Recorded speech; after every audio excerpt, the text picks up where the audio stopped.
se va a llamar cambio de nombre. Estamos con eso, pero puede cambiar el apellido. Y entonces, esto es para asunto de vanidad o porque no le gustaba el que le pusieron. Incluso también los padres pueden iniciar el cambio de nombre de un menor de edad. Posterior a esto, compañeros, tenemos la constitución de patrimonio familiar.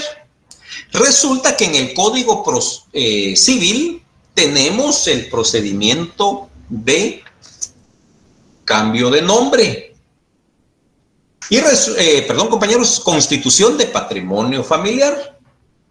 Y resulta que existe esta institución.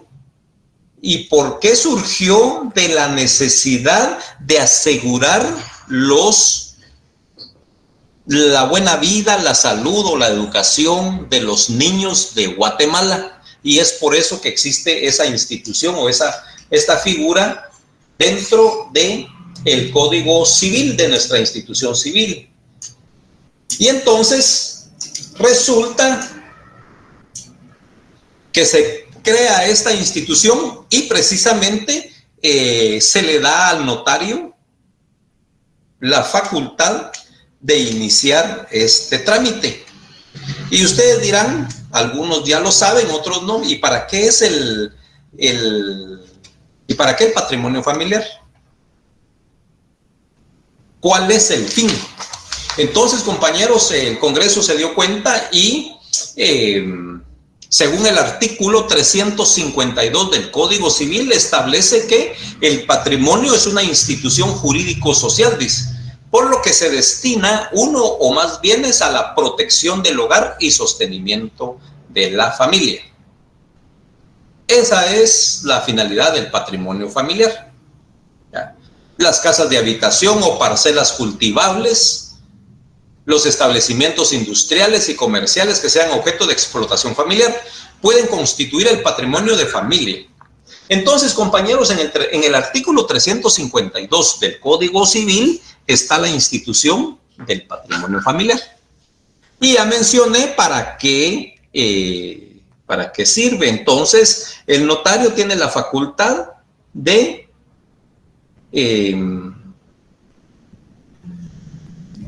realizar estos trámites. Entonces, compañeros, aquí el asunto es que viene el dueño, el padre, ya sea el padre o la madre, o en conjunto cuando son copropietarios, y deciden de que X bien lo van a constituir en patrimonio familiar, como lo establece este artículo que les mencioné. Entonces, por supuesto que tienen que ir con un notario para realizar este procedimiento de jurisdicción voluntaria.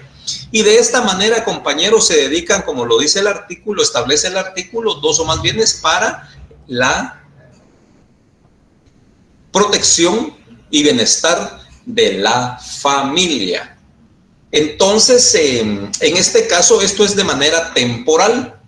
¿Y por qué razón, compañeros? Porque con el desarrollo del tiempo, a veces las cosas van cambiando y ya sea el padre o la madre de estos menores de edad pueden desmejorar esas empresas, esos bienes que tienen y puedan dejar en desventaja a los menores. Es por supuesto, cada quien es propietario y dueño de sus cosas y puede hacer con él lo que quiera. Incluso si quiere, si puede, si desea, no le deja nada a nadie de sus hijos. Se lo gasta o lo puede donar a una institución, aunque tenga 10 hijos. Esa es voluntad del dueño.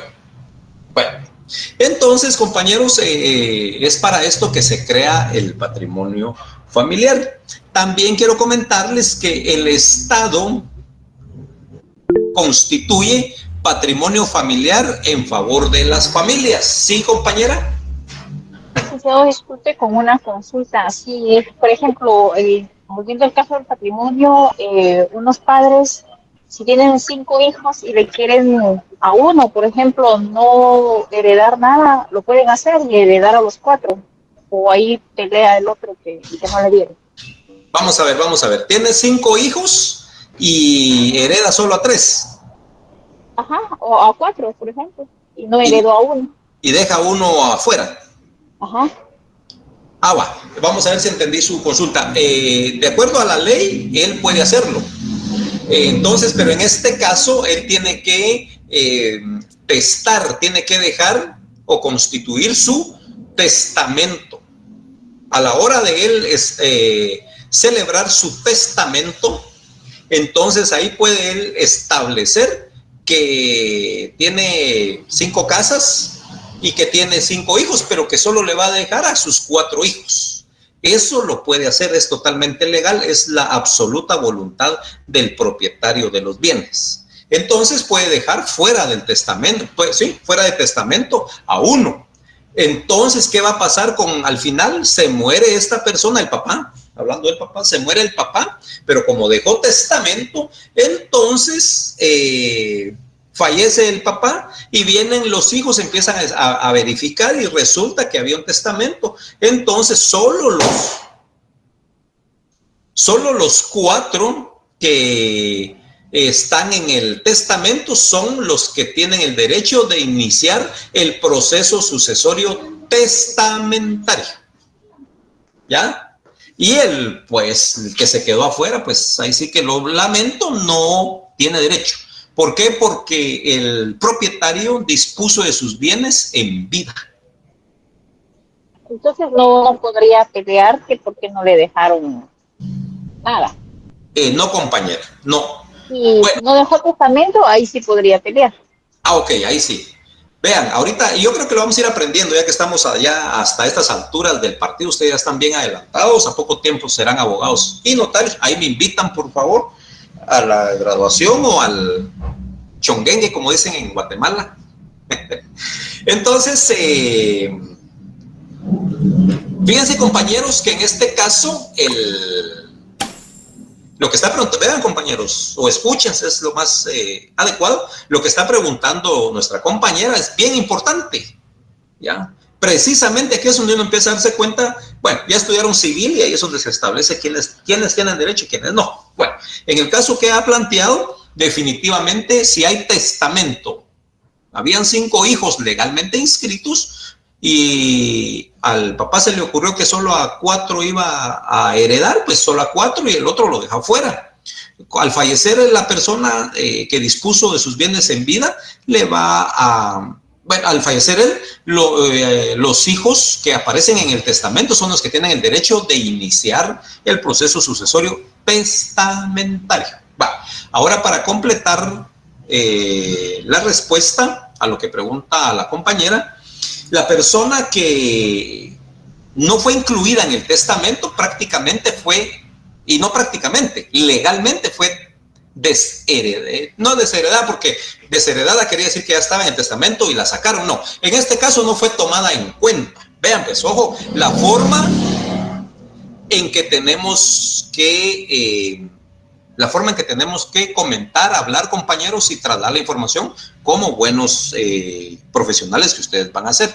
Entonces, en este caso, lo oportuno en decir para la compañera es, no es que no pueda ella iniciar un proceso, ella puede iniciarlo, pero no le van a dar el derecho. Por ejemplo, en este caso, esta persona que no le dieron, que no quedó dentro del testamento, se puede abocar a un abogado y el otro abogado, si no es exacto, la persona que fue, pero aquí se fue excluida del testamento, eso sería desheredado. Pero ahorita estamos hablando de alguien que no fue tomado, pero gracias, compañero, alguien que no fue tomado en cuenta en un testamento. En este caso no sería que fue excluido, sino que no fue tomado en cuenta por parte del propietario de los bienes por X razones. Entonces, en este caso, esta persona que no fue tomada en cuenta o excluida, sí, que fue excluida de ese testamento, puede iniciar un proceso sucesorio intestado y puede alegar de que no sabía o alguna cuestión. Puede llegar con un abogado también. Si el abogado, mire, aquí es bien interesante, el notario, a la hora, si no sabía el notario que los otros habían iniciado, que había un testamento, podría iniciar él un proceso sucesorio intestado. Pero, compañeros, aquí lo más saludable es mejor cobrar bien los honorarios y dar una buena salida. ¿Qué es lo que tendrían que hacer? Es solicitarle al registro de la propiedad si la persona tal y tal, el que murió, dejó o no testamento o donación por causa de muerte. Se le hace la consulta a los dos registros que existen hasta el momento y ellos nos emiten esa información y ahí va a aparecer que sí la persona emitió o no testamento. Entonces, si emitió testamento, para su buen nombre suyo como profesional, pues usted le va a tener que decir, mire, fíjese que ya hay un testamento. Entonces hay que averiguar si en ese testamento está usted incluida o no. Y si no, pues no hay que hacer nada. Algunos otros, con tal de ganar una cantidad de dinero, van a decirle, mire, iniciamos el proceso, usted tiene derecho, y al final se va a quedar trabado ese proceso. O sea, iniciarlo puede. Lo que sí que su derecho no se lo van a declarar como lo pretendía, porque ya hay un testamento. Y como ustedes saben, cada quien dispone de sus bienes como se le antoje en vida. Ahora, compañera, para finalizar con su consulta, bueno, y si tiene otra inquietud, pues hágala saber, porque esto nos amplía el conocimiento a los demás. Entonces, ahora, si no dejó testamento, entonces sí tienen derecho los 5 hermanos, pueden iniciar el testamento. Ahí sí, aunque les duela a los demás, pero al quinto que no querían incluir o que posiblemente se supo de palabra que no lo iban a incluir, le va a tocar. ¿Sí, compañero? David. Buenas tardes, licenciado. Mucho gusto. Mucho gusto. Me plantea una duda. ¿Qué pasaría si, digamos, el papá tiene 4 hijos, hace un testamento, pero en el testamento hereda a 4 hijos y a un quinto hijo que los otros no conocían, pero lo hereda así como, y a mi hijo fulano de tal, pero él no está reconocido? No sé si esa palabra, mi hijo, impide algo en el testamento, aunque no esté reconocido. Buena pregunta. ¿Sí me explico? Ajá, sí, le entendí perfectamente la palabra. Fíjense que como es una disposición de voluntad, aunque diga que es hijo y no lo sea, pero fue mencionado y bien identificado en el testamento, entra la jugada. Entra la jugada, porque por ejemplo en los testamentos, y sucede, vienen personas que tienen sus bienes y resulta que para ellos siempre hubo alguien que trabajó por muchos años. Hay alguien que era el que le hacía de mecánica, que hacía de jardinero, el señor tenía sus terrenos y esta persona que iba a tal lugar y él era el que le hacía todos sus trabajos. Entonces al final se encariña esta persona y dentro del testamento él se acuerda, esta persona siempre estuvo conmigo apoyándome, y entonces lo incluye dentro de su testamento. Entonces él dice que es su voluntad, que tiene tantos bienes y que se los va a donar a sus 7 hijos, por ejemplo, y que también, va a heredar a sus hijos y también a fulano de tal. Nombre completo y número de DPI. Con eso es suficiente, aunque no sea su hijo. En el testamento. Incluso pues, ustedes han escuchado, aquí en Guatemala se da poco, pero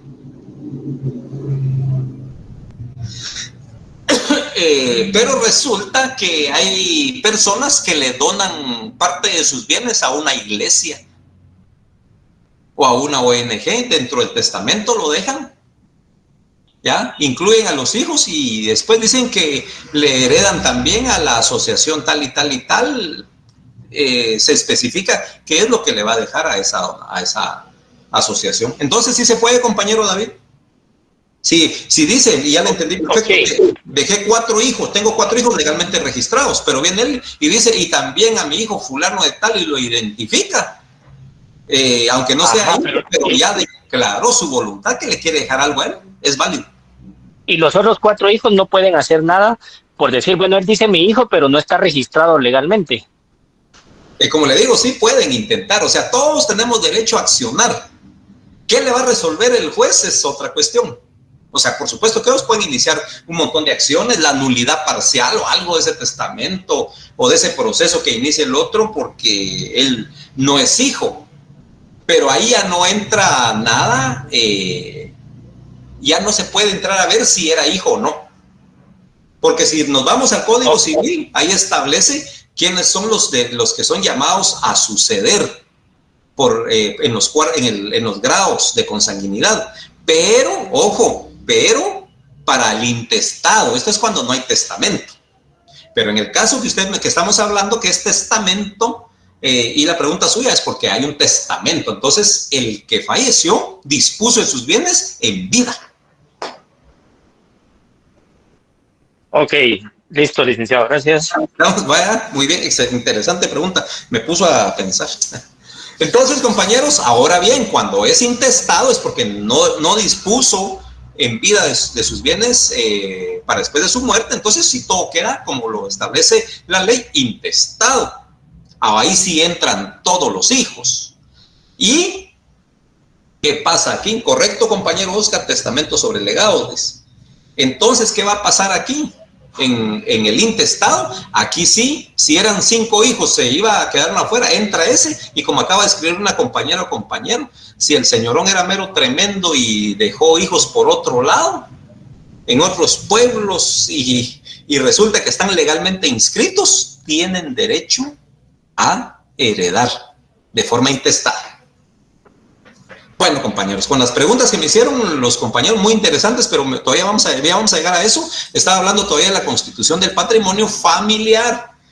La constitución de patrimonio familiar, compañeros, es algo que no se dispone para después de la muerte de las personas. No, se dispone en cierto tiempo, es temporal. ¿Y en dónde se da mucho esto en la práctica, compañeros?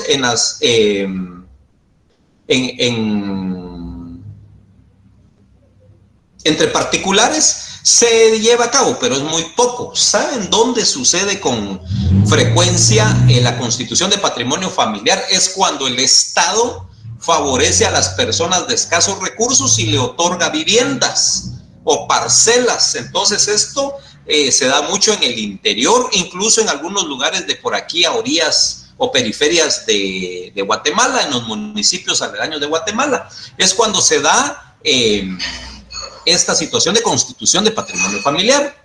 En este caso no hay que hacer mucho trámite. ¿Por qué razón? Porque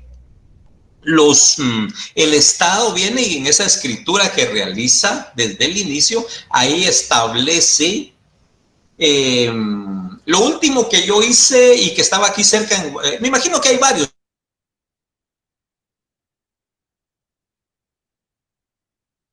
pero me lugar que se llama Cerro Gordo. Y entonces ahí en ese lugar que es Cerro Gordo, ya no es parte de Nimacuyo, pero colinda, ¿verdad ustedes? Esos terrenos los dio el Estado, por supuesto no regalados, aquí no podemos decir que los donó, sí los vendió, se los vendió a las personas, pero a un costo favorable. Y entonces resulta, yo tuve la oportunidad de hacer un par de escrituras de ahí, de ese lugar, y ahí fue donde pude determinar. Exactamente, compañero Álvaro, así es. Entonces, ¿qué pasaba con el Estado a través del extinto Bambi que habla el compañero? Establecía dentro de la escritura que le vendía, que fulano de tal comparecía en representación del Estado y que se desmembraba y se le vendía de una buena vez la cantidad de tantos metros a X persona por la cantidad de tanto, y sí pagaban, como digo, una cantidad pero bastante favorable. Pero ahí en todas esas escrituras, también aquí por Tierra Nueva 2 bueno, 1 y 2, todo lo que es Tierra Nueva de Chinautla es otro lugar que me acuerdo que también está así.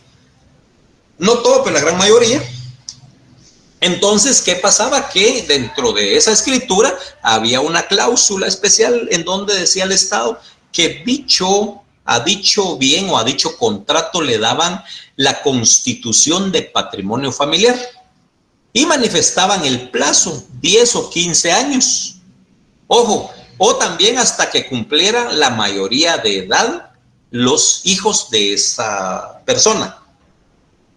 Y lo de que tengo presente es en uno de una persona que viene una madre y compra ese terreno y de una vez está el nombre ahí del hijo menor de ella, que tenía en ese tiempo como 7 o 9 años.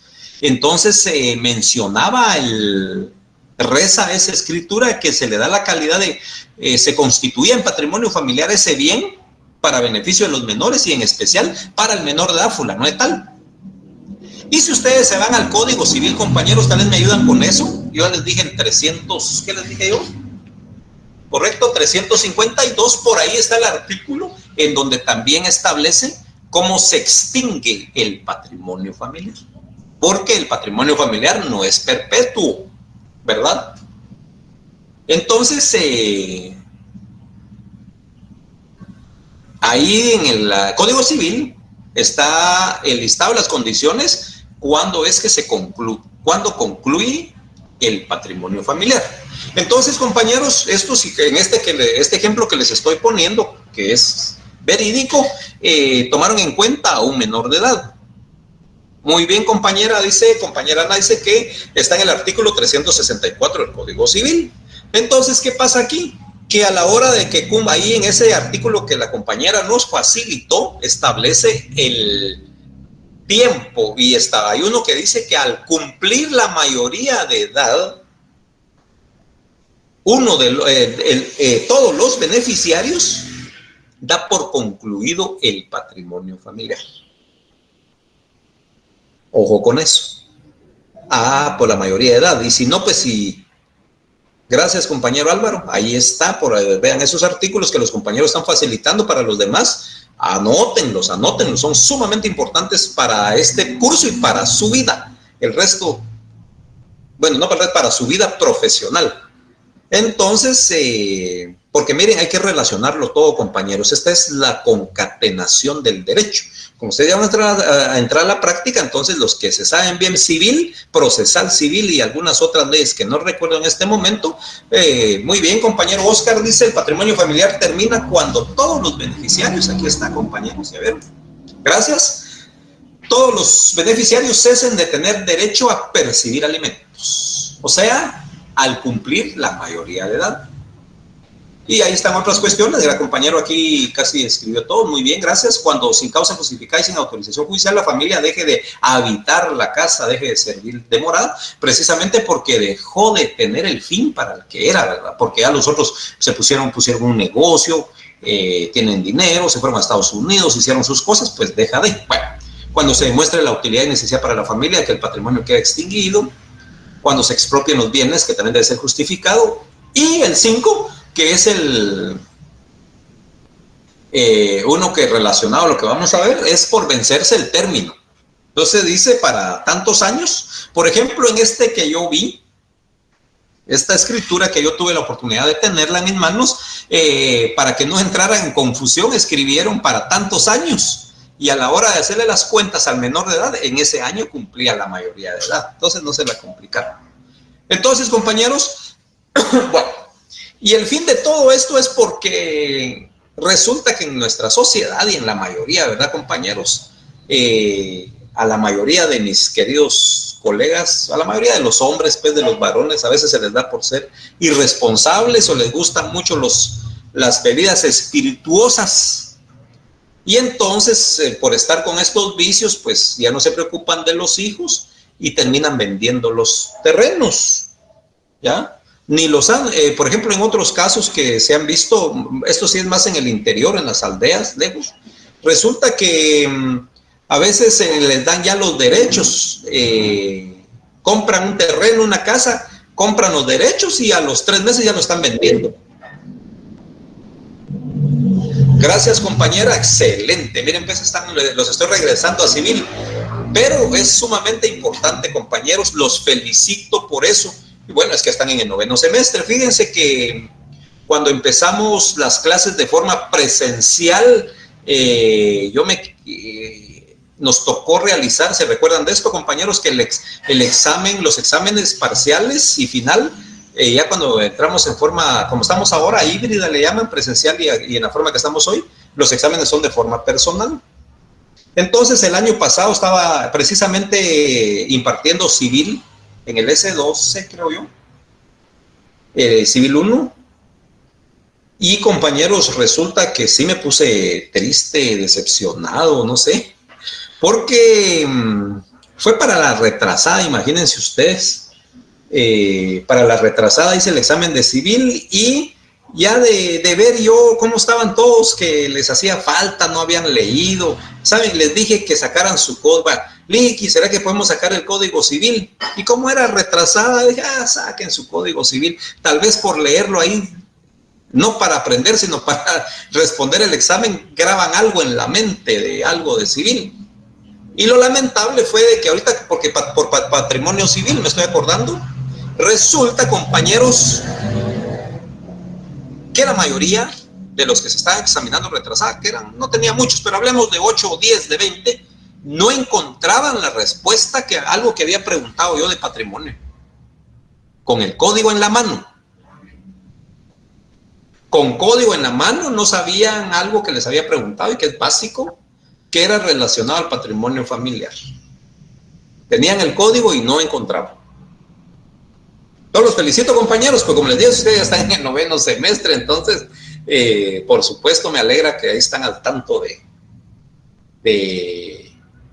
de estar revisando, compañeros, y es la forma que se le va quedando a uno y lo vamos relacionando con todas las demás leyes. Entonces, sí, efectivamente, como lo escribieron, lo mandó la compañera ahí el texto, no puede constituirse por un término menor de 10 años, artículo 364. Excelente, compañero, un buen ejercicio de civil, pero es que va relacionado, jóvenes. Entonces, es por eso que venían los padres, sobre todo más que los padres que son los que ejercen ese mando y terminan decidiendo, en algunos casos, muy contadas veces, cuando son las mujeres las que tienen que tomar las riendas del hogar porque el marido no se pone pilas, pero en estos casos termina el hombre vendiendo los derechos, ni lo ha terminado de pagar, por lo tanto no se le puede hacer el traspaso de la propiedad a la otra. Le dice, mira, te vendo los derechos, y los vende, ¿ya? Y muchos se quedaban sin tierras, sin casa, sin una vivienda, sin un lugar para sembrar en el caso del interior. Para eso, entonces, el Estado constituye patrimonio familiar cuando va a apoyar a las personas. Es por esto, compañeros, porque si no, luego solo es el efectivo el que necesitan y ahí los miran ustedes en las tiendas todas las tardes echándose las cervecitas. Los envidio, digo, ¿cómo hacen para tener dinero para tomar todos los días? Ahí me invitan.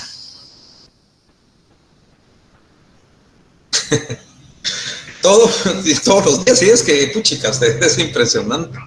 Entonces, pues está bien, va, pero primero hay que cumplir con las responsabilidades y después lo demás. Entonces, para eso es, compañeros, el fin de la constitución del patrimonio familiar. Es como ponerle un candado, ¿sí? Para que sea el papá o la mamá, pero como ya lo dije, las estadísticas demuestran que es el papá el que no aprovechan estas oportunidades. Entonces, esa cuestión de patrimonio familiar, el fin es ponerle candado a estos apoyos para que no dilapiden el dinero, o igual con una empresa viene el papá y constituye patrimonio familiar para los hijos, para que no, o la mamá, ¿va? Cuando tienen una empresa o alguna cuestión comercial y hacen esta situación. Y para eso, compañeros, hay que iniciar un trámite, es lo que vamos a ver, ¿verdad? Constitución de patrimonio familiar.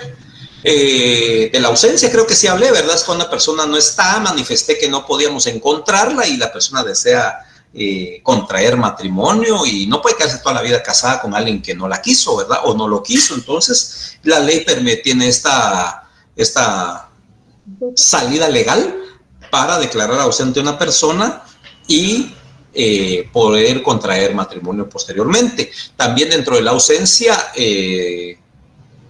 cuando las personas se van fuera del país, no se sabe nada de ellos, y para la herencia. ¿Por qué razón? Porque aparece inscrita, aquí sí, casada con X persona. Les mencioné un caso real que los hijos del primer matrimonio de la persona quieren iniciar proceso sucesorio intestado, que ya lo iniciamos, pero a la par estamos llevando también la declaratoria de ausencia de la segunda esposa con la que contrajo matrimonio por segunda vez el causante y no dejó testamento. Entonces hay que iniciar ausencia porque no está, es para, en este caso no es para divorcio, es para, porque seguro la Procuraduría General de la Nación nos va a pedir comprobemos que efectivamente no esté esa persona. Entonces hay que declarar la ausencia con finalidad de iniciar un proceso sucesorio intestado. Para eso es la ausencia, ¿verdad? Por decir dos cosas más, para muchas cosas más sirve. Y nos vamos al Código Procesal Civil y Mercantil, compañeros. Decreto Ley 107 del Jefe de Gobierno de la República de Guatemala. Aquí tenemos 3 asuntos claramente identificados como de jurisdicción voluntaria y tenemos el proceso sucesorio, identificación de tercero, subasta voluntaria. Con las inquietudes de algunos de ustedes, compañeros, ya hablamos del proceso sucesorio. En este caso, pues tenemos el proceso sucesorio que puede ser de 2 formas. Bueno, no puede, es de 2 formas, dependiendo de las circunstancias. Tenemos el proceso sucesorio intestado. Intestado es una palabra latina que quiere decir en español sin testamento. Fíjense, intestado es un latín que quiere decir sin testamento, que quiere decir que la persona no dispuso de sus bienes en vida para después de su muerte. Todo se quedó así como lo hace la mayoría. Muchos dicen, ¿para qué que gasten algo? Estos no solo les voy a dejar y todavía quieren que les deje de una vez. Entonces las cosas quedan intestadas, sin testamento, igual a sin testamento. Y entonces, compañeros, en este caso, no compañera, intestado sin testamento, solo escríbale sin.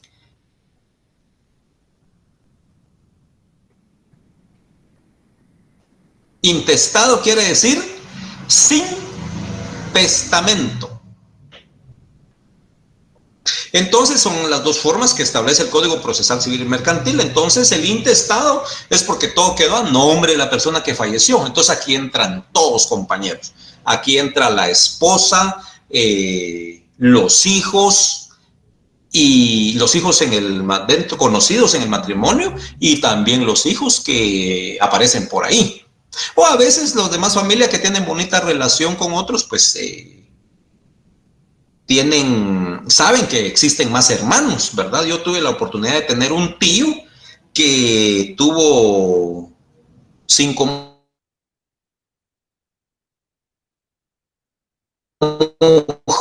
con las demás no, pero sí convivió con ellas. Entonces, fíjense que qué bonito cuando falleció mi tío, porque esa familia se llevó muy bien. Bueno, así vi yo a los hijos, no sé, a las esposas y todo eso sí, no, porque estaban tan grandes, no me di cuenta de cómo era la vida de esto, ¿verdad? Por supuesto, no al mismo tiempo, sino que fueron en diferentes tiempos, creo yo.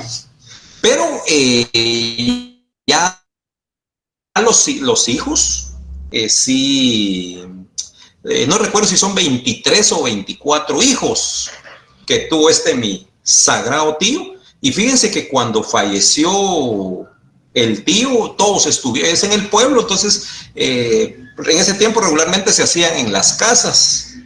Entonces ahí en la casa de un familiar, ahí se hizo el velatorio, una casa grande, y miren ustedes qué alegre, que estaban los 23 hijos. O 24, no me acuerdo ahorita en este momento cuántos son ellos. Y aparte de eso estuvieron como 3 ex esposas ahí en el velorio de ese mi tío. Pero volviendo al tema de las herencias, todos estaban sabidos, todos eran 23 de diferente mamá. Y vean ustedes, entre todos pagaron el velatorio del honorable señor y después se pusieron de acuerdo en qué les tocaba a cada uno de lo que había dejado el hombre. ¿A qué me refiero? Que en el proceso sucesorio intestado entran todos los hijos reconocidos que estén inscritos como hijos de fulano de tal. ¿Alguna duda sobre esto?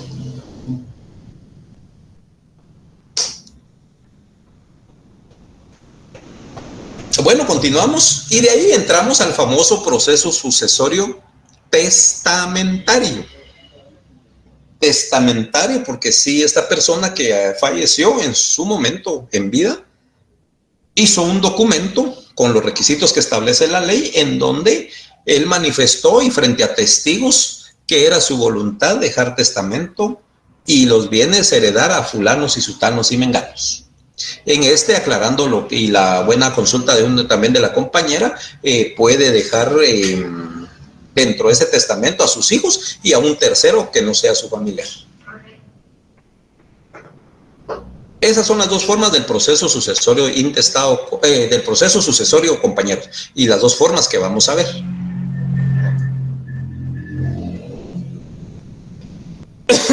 Cuando quedan menores ocupando la propiedad, dice, bueno, me imagino que esos menores tienen que ser hijos del que se murió. Y cuando quedan menores ocupando la propiedad que quedó intestado, ¿qué procede? Sí, dice, ajá, menores de edad, que me imagino son hijos de esta persona. Y si no dejó testamento, entonces aquí, no, pues en este momento, pues ellos siguen ahí porque nadie en el momento, en este momento ya murió el dueño, pero estos se quedaron ahí, de alguna manera tienen la posesión. Y no hay poder humano que lo saque así de una manera rápida. ¿Por qué? Porque las otras personas tienen que declarar su derecho. Los demás, en este caso, serían hermanos. ¿Y cómo van a declarar su derecho? Con el proceso sucesorio intestado. Mientras tanto, usted solo puede decir que es heredero. Puede probar que es heredero. Pero como no ha iniciado el proceso sucesorio intestado, no puede declarar que ya fue, bueno, ahí sí que valga la redundancia, no puede declarar, no puede probar que ya fue declarado heredero. ¿Y eso cómo se hace? A través del proceso sucesorio. Hasta ahí, ya con ese derecho inscrito en el registro de la propiedad que usted es propietario por herencia, hasta ahí puede ya iniciar acciones en contra de los menores. Bueno, no de los menores, ¿verdad? Sino con quien viven estos menores. Tienen que vivir con la mamá.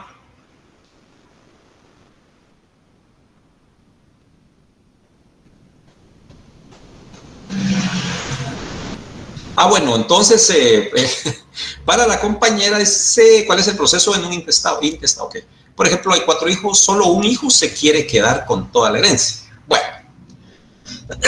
aquí es bien clara la situación. Uno se quiere quedar, pero aparte es querer y aparte es hacerlo, ¿verdad? Entonces, lo que tienen que hacer ahí, bueno, no sé, cuando escucho esto, a veces ni se ha muerto el papá o el dueño de los bienes y ya los hijos se están queriendo ya disponer, repartir, y todavía el señor ahí está respirando. Bueno, en este caso, compañeros, sí, hay uno, a veces siempre sale uno, en todas las familias vieron que los dedos de la mano no son iguales. Entonces, uno o dos, los que sean, quieren quedarse con todo, pero tienen que probarlo, ¿ya? Lo que manda es el proceso sucesorio intestado. Ahora bien, puede hacer de que estos que se quiere, este hijo que se quiere, que hijo de, quiere quedarse con todo, le tiene que hacer alguna trampa, ¿verdad? Ustedes, o comúnmente, como se dice, una mañosería, se dice aquí en Guatemala, pero tiene que cometer una ilegalidad, como por ejemplo falsificarle la firma a la persona que está ya por morirse, ¿verdad? Ahí sí podría hacerlo, pero lo contrario no, pues eso de solo que sabe, yo lo entiendo así, quiere quedarse, es la intención de él, pero en derecho no podemos tener solo la intención, ahí sí que tiene que hacerlo. ¿Ya? Y ahí es donde ya se puede ver si se va a hacer, se puede recuperar o no. Pero lo contrario, aunque ese querer no deja afuera a los demás, tienen que entrar todos, compañeros, al proceso sucesorio intestado. Es igual que en materia penal. Yo quiero matar a alguien, pero no lo he hecho, entonces no me pueden culpar. ¿Cómo se le llama eso, compañeros? ¿Se acuerdan? En materia penal. Que en mi mente está que tengo ganas de matar un venado, pero no lo he hecho. La incubación del delito. La incubación del delito, ¿verdad? Entonces no me pueden procesar porque solo pensé que iba a matar un venado, ¿verdad? Ideación, dice. O en incubación, incubar, como cuando está un niño, cuando dicen el niño está en la cuna, en protección todavía porque está algo malito o delicado.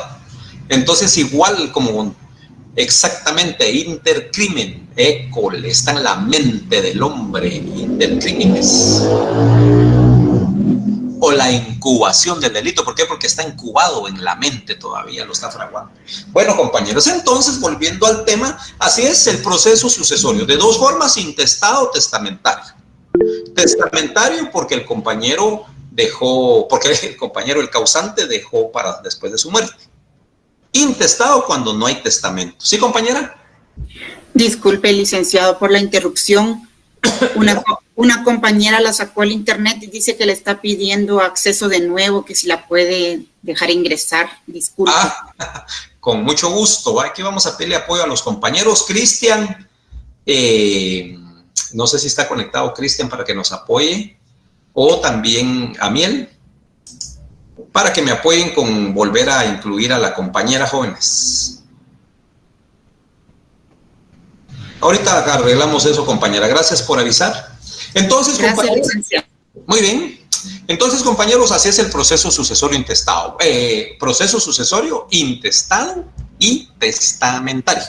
Y ya vamos a ver cuáles son sus trámites notarial, que a eso vamos, ¿verdad? Pero ustedes ya tienen que tener una idea de, cuando ya estén haciendo documentos, de a qué se refiere. Y entramos a la bendita subasta voluntaria. Y la subasta voluntaria...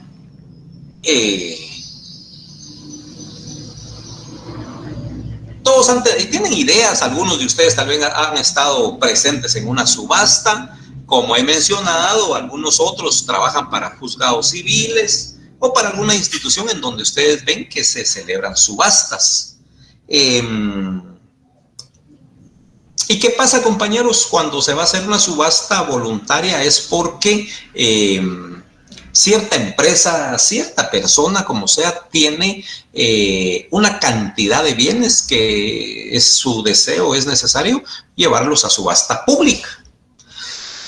Ejemplo, voy a poner, hay varios. El organismo judicial se queda con muchos vehículos. Hay un lugar que se llama el almacén judicial. ¿Alguien lo conoce y sabe la zona? ¿O trabaja ahí? Por el momento... El almacén creo que está en zona 4, ¿no? Ajá. Gracias, compañero Álvaro. Y Roberto, correcto, Roberto, así es, gracias. Zona 7, Quinta Samayoa, perfecto. Ahí está, de la San Juan a una cuadra para adelante, para adentro, lado derecho, cuando usted va del centro ruta rumbo a San Juan, adelantito del Trébol, lado derecho por una gasolinera, si no estoy mal, ¿verdad, compañero que escribió? Ahí se encuentra el almacén judicial. ¿Y qué pasa, compañeros? Recuérdense que el organismo judicial, pues por la competencia que ejerce, pues a veces, no a veces, muchas veces, la mayoría de veces quedan con una cantidad de vehículos, ya sea porque fueron extinguidos, porque fueron tomados como parte del delito, y si está en funcionamiento, pues ellos los arreglan y ya quedan, pueden ser vendidos en subasta pública, ¿verdad? Con nuevas placas y todo, abandonados, en fin, compañeros, ahí en ese lugar yo tuve la oportunidad, tengo la oportunidad de estar ahí, he estado en una subasta ahí. Y resulta de que, hablemos de vehículos, vienen ellos y dicen, bueno, ya es necesario porque ya se está llenando el almacén, y entonces ellos publican, y eso lo publican en prensa libre, por supuesto en el diario oficial también, que se celebrará subasta pública. ¿Ya? Y esto se realiza a través de actas notariales, compañeros, ¿verdad? Entonces se celebra la fecha, se dice el lote, hablan por lote, que hay un lote de vehículos, se levanta un acta de cuáles son los lotes que se van a subastar, en el acta se hace constar todo, ¿verdad? La institución, quién está haciendo esto, se levanta el acta y ahí sí que queda ya radicada la subasta, y ahí se escribe, se hace el listado de todos los vehículos, marcas, año y todo, modelos, los datos más importantes del vehículo. Y ya con ese lote se hace la publicación en el diario oficial y en otros de mayor circulación. Y sobre todo, algo bien importante, la fecha y hora del inicio de la subasta. Bueno, pues ese día llegan, hay varias formas, Hay unas donde para poder ingresar a la subasta piden que la persona haga un depósito de cierta cantidad, de un porcentaje sobre el valor de los bienes o sobre el valor del bien que quiera subastar. En otros casos es libre, aunque usted no pague el derecho de entrada, podría decirse, puede estar presente en la subasta. Y entonces, compañeros, pues ahí ustedes habrán visto también en las películas, en programas de las subastas, cómo se lleva a cabo, le dan el precio también hay que establecer el precio inicial, el precio base, ¿ya?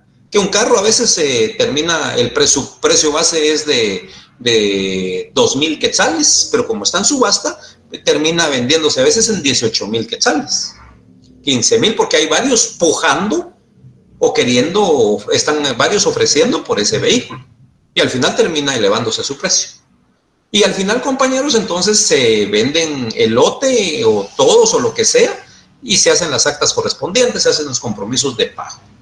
Para eso sirve la subasta voluntaria. No sé si ustedes han visto, bueno, ahorita la prensa libre física ya muy pocos la compran, ¿verdad, compañeros? Pero en digital ustedes han visto las publicaciones donde dice que la SAT entra a la subasta pública y da un lote de computadoras o de escritorios o qué sé yo, equipo que ellos cambiaron.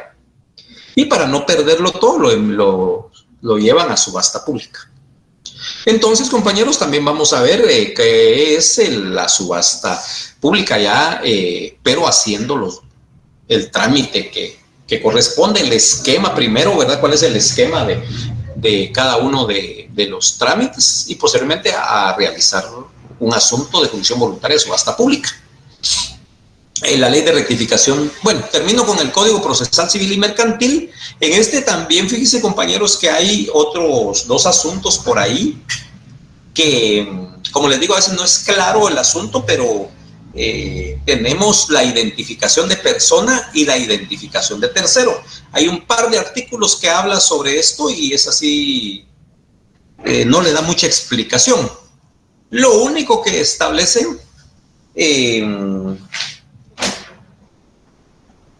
que apóyenme, compañeros, ¿cuál es el artículo de la identificación? Le va a aparecer como identificación de tercero.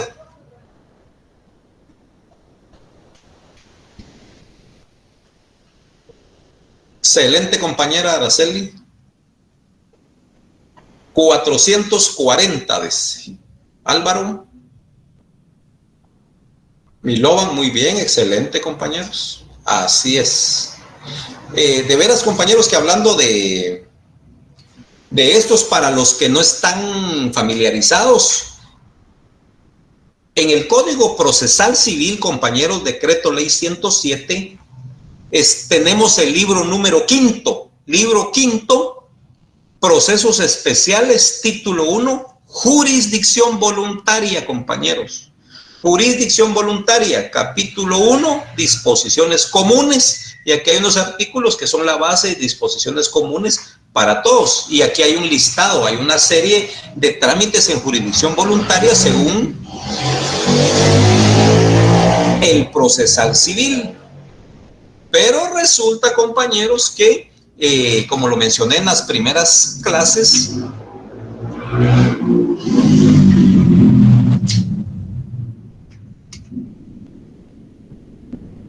excelente, compañero, muy bien, así me gusta, que estén al tanto. Que estén al tanto de lo que estoy mencionando, porque si no, los que no están poniendo atención o no están, ¿cómo sería la palabra? Conectados con lo que estoy hablando, aunque estén escuchando, pues no están conectados al libro 5 y imagínense después, deje el examen de su vida profesional. Es del libro 4, compañeros, rectifico. Gracias, compañero o compañera.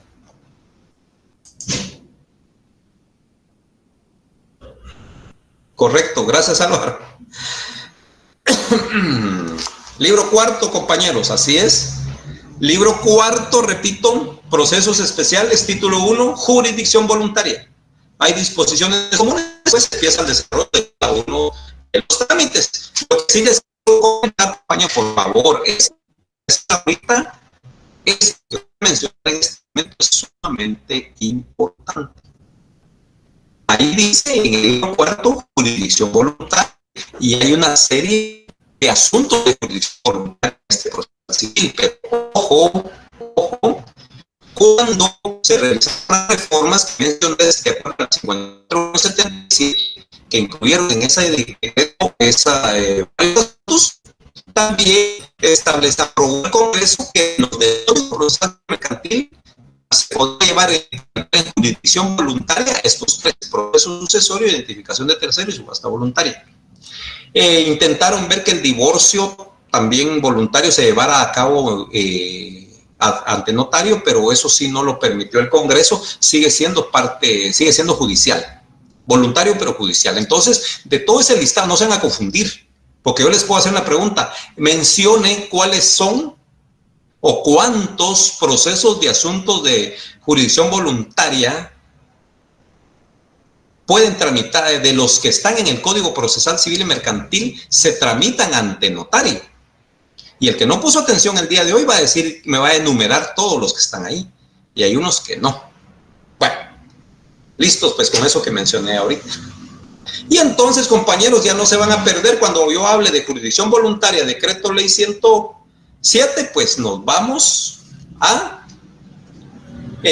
artículo, porque ahí empieza el libro cuarto, artículo 401. Ahí empieza, compañeros, de ahí ya no tienen por qué perderse. Y de ahí nos vamos a los artículos, al artículo que mencionaron los compañeros, y nos vamos al 440. ¿Y qué dice qué reza el artículo 440? Arriba dice párrafo tercero, identificación de persona.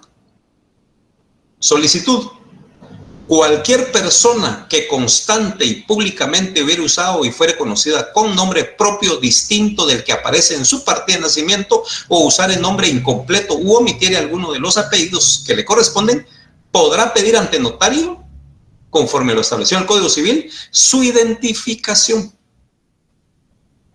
lo que se hará constar en escritura pública. Y esto se va a llevar al RENAP.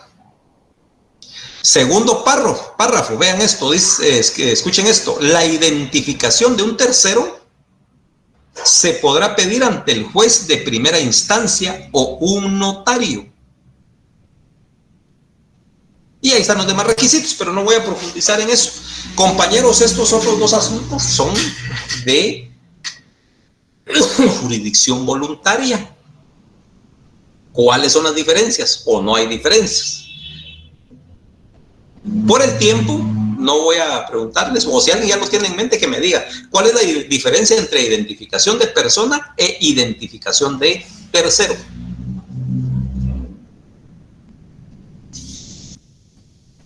Cuando lo solicito a mi nombre es identificación de persona. Okay. Y cuando solicito para, por ejemplo, para un familiar que falleció y por algún error aparece mal su nombre en algún documento, es una identificación de terceros. Perfecto, Álvaro. Así es. Correcto. Entonces, compañeros, por eso hay diferencias. Entonces, en este caso, tal como lo dijo Álvaro, identificación de persona, compañeros, es para uno propio, para yo mismo. ¿Sí?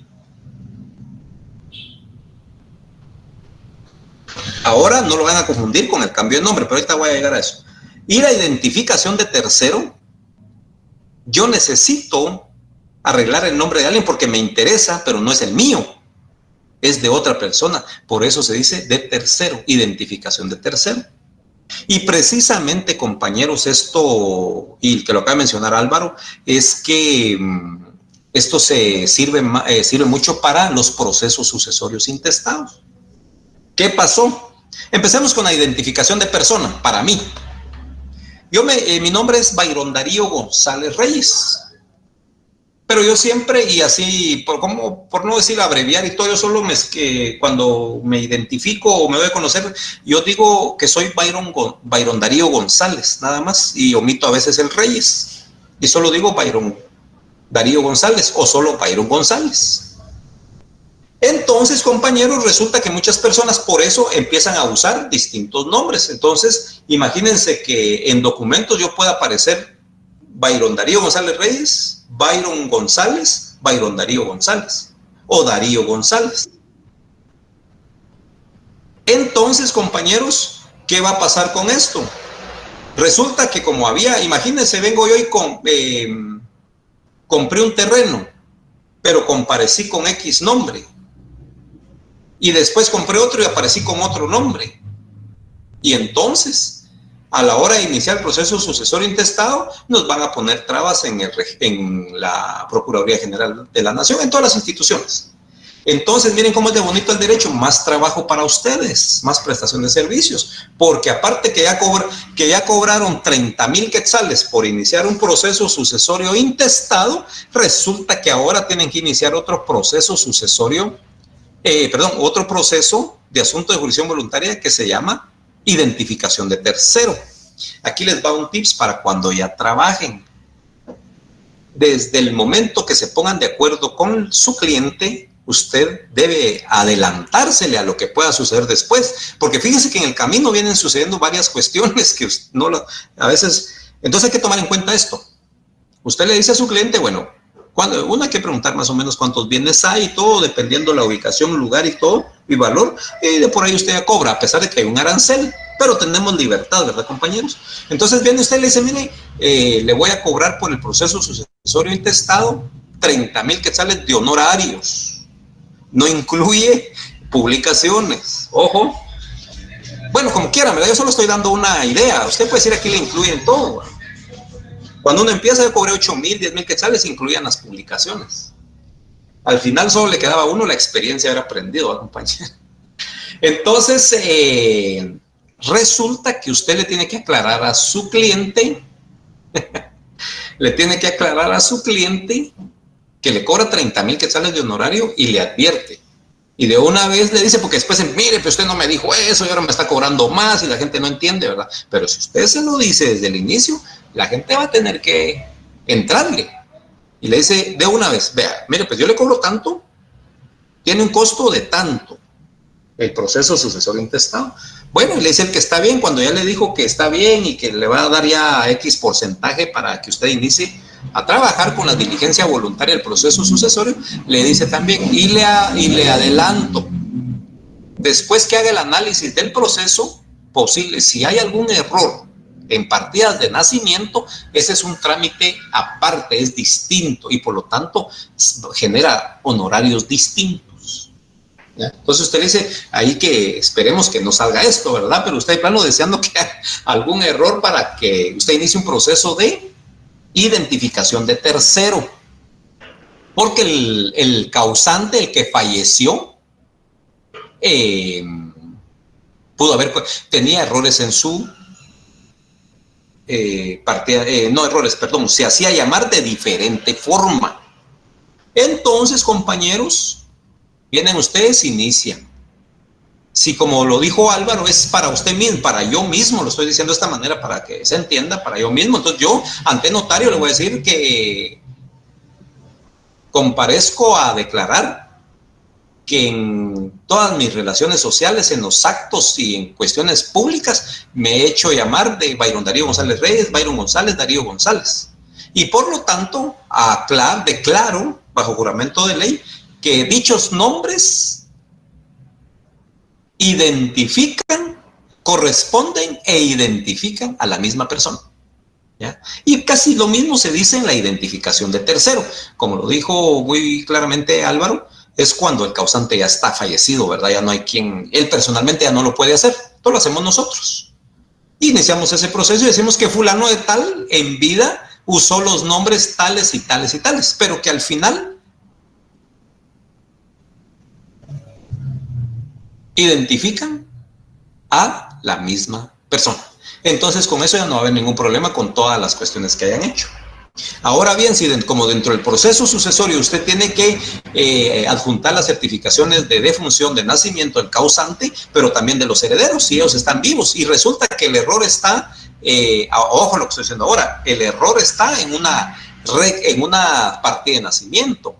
Entonces ahí este heredero, porque está vivo y su nombre, personalmente tiene que iniciar una rectificación de partida de nacimiento.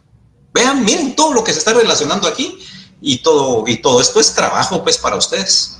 Entonces, compañeros, ese es, en conclusión, identificación de tercero, identificación de persona.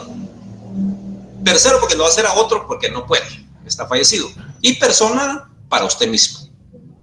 Al final el efecto es el mismo porque se identificó con diferentes nombres. Que no es lo mismo cambio de nombre ni rectificación de partida. Y eso está en los artículos, compañeros, que ustedes acaban de mencionar. ¿Alguna duda, compañeros?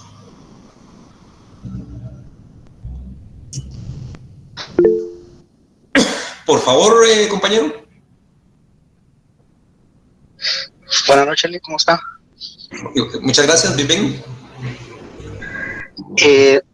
Bastante clara la clase, pero mi consulta va relacionada en 3 cosas importantes que se han vuelto a lo largo del regreso a clases, y es en relación a los exámenes. Okay. El examen está establecido con una hora específica y tiene duración de 1 hora. ¿Ese será el tiempo que tendremos para el examen? La otra es si el examen será de todo el contenido que hemos visto hasta ahorita, o también tendrá alguna parte práctica. Y si pudiéramos usar leyes para el examen. Ok, excelente. Buenas preguntas. En cuanto al tiempo de examen, esto va a depender de 2 cuestiones. Una, si nuestro examen va a ser el último, por ejemplo, que no tengan ustedes que hacer después, entonces ahí vamos a ver si extendemos un poquito, aunque sea de 1 hora, tal vez vamos a hacer 1 hora y media, porque claro, ya vamos a hacer algo de práctica. En cuanto a el contenido, por supuesto que vamos a llegar hasta donde yo dé clases el último día antes del examen. Y aparte de eso, se recuerdan que nos pusimos de acuerdo que íbamos a trabajar con el libro de Neri Muñoz. Entonces, también de ese libro vamos a trabajar para el examen. Puede ser que de lo que estoy viendo también les prepare un folleto y yo se los voy a facilitar a ustedes para que les sirva de apoyo tanto para la vida, como lo dije, y para su estudio. Entonces, buena pregunta, Luis, y sí, para que ya los compañeros vayan tomando en cuenta eso, porque creo que hay fechas. Entonces, eso lo vamos a ver, y como les digo, lo vamos a ver en clase presencial. Pero sí, vamos a tomar en cuenta todo eso, Luis. El contenido no le puedo decir ahorita porque es hasta el momento en que última clase antes del examen.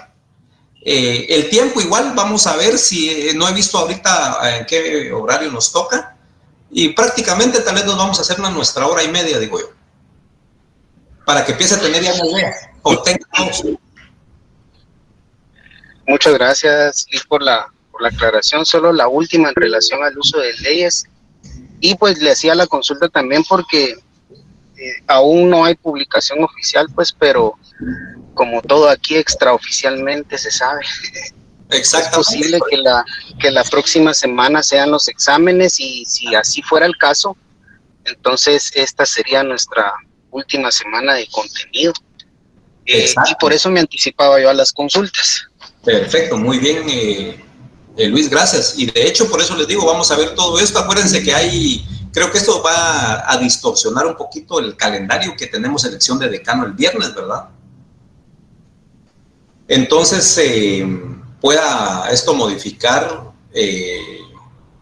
las posibles fechas que haya. Pero sí, interesante. Entonces, si de aquí a mañana tenemos que tener ya información de fechas oficiales, ya le entramos, pero no se preocupe, Luis, yo les voy a pasar toda la información a todos, ¿verdad? Por supuesto, cómo es que vamos a hacer el examen, qué es lo que ustedes tienen que estudiar para el examen. Por eso no se preocupe. Aprecio su apoyo, Lick, y su comprensión hacia esta comunidad. Muchas gracias. Ahí estamos, un gusto, compañeros. Entonces, viendo la fecha, creo que ya tienen que conectarse a la otra clase. Fue un gusto haberme podido conectar con ustedes. Los dejo libres para la otra clase y vean ustedes cómo es de interesante todo esto, porque uno quiere adelantar y no se puede. Hay varias cuestiones que son importantísimas. A mí me interesa esta base. ¿Por qué razón? Porque cuando ya entren a la práctica, pues ya no va a ser tantas las dudas. Sí van a haber, segurito, pero va a ser mejor. Así es, compañeros, que buenas tardes a todos. Continúen con sus clases y nos vemos el miércoles, si Dios quiere. Gracias, Liz. Feliz noche. Feliz noche. Feliz noche para todos. Feliz noche. Feliz noche.